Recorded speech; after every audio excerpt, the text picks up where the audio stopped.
আমার বানানো বেস্ট একটা ভর্তা হইলো এই ভর্তাটা। ভাই এটা এত মজা, আর বানানো তো পানির মতো সহজ। প্রথমে আমি কড়াইয়ের মধ্যে একটুখানি তেল দিয়ে এটার মধ্যে দিয়ে দিয়েছি 5-6টা শুকনো মরিচ। শুকনো মরিচটা আগেই ভাইজালুমু, কারণ শুকনো মরিচটা আগে ভাজলে ওইটা মচমচা থাকে, বাড়তে সুবিধা হয়। তারপর আমি এখানে দিয়ে দিব পেঁয়াজ আর রসুন। পেঁয়াজ আর রসুনের পরিমাণটা সেম রাখবেন, মানে যতটুকু পেঁয়াজ দিবেন ততটুকু রসুন।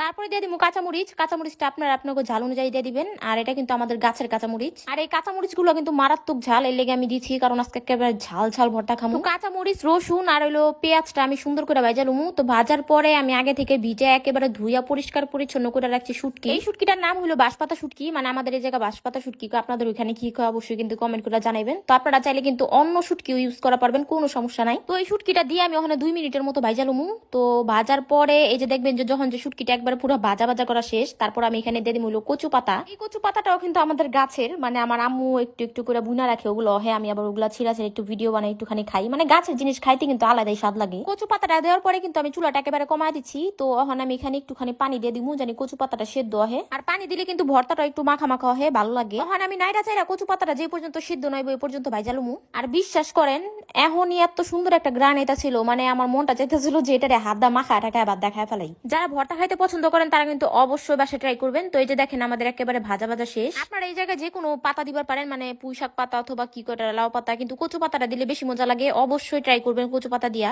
তো সবকিছু ঠান্ডা হওয়ার পরে আমি এই যে কাটাগুলা বাইছিল মু, নালে কিন্তু কাটাগুলা বাড়তেও কষ্ট হইব আর গলার মধ্যেও বাঁচতে পারে। তো আমি অনেক শিল্পাটা বাইটা লুমু। আপনারা চাইলে ব্লেন্ডারও বানাইবার পারেন, কিন্তু শিল্পাটা বাইটা লইলে ওই ভর্তার স্বাদ অন্য কোনো ভর্তার লগে কোনো তুলনায় দেওয়া হয় না, মানে ওইটার স্বাদই অন্যরকম। আমি শুকনো মরিচের মধ্যে লবণ দিয়ে শুকনো মরিচটা আগে বাড়তাছি, আর এখানে হইলো আমি লবণটা ওখানে দিচ্ছি। এরপর আর দিব না, কারণ শুটকির মধ্যে অলরেডি লবণ থাকে, এর লেগে লবণ দেওয়ার কোনো প্রয়োজন পড়বো না। তাও যদি আপনারা লবণ বেশি খান তাহলে দিবেন, আপনাকে ইচ্ছা। আর আপনারা একটা জিনিস খেয়াল করছেন নাকি জানি না, হয়তোবা খেয়াল করছেন, আবার অনেকে করেন নাই, আমি আপনাকে কইয়া দিই।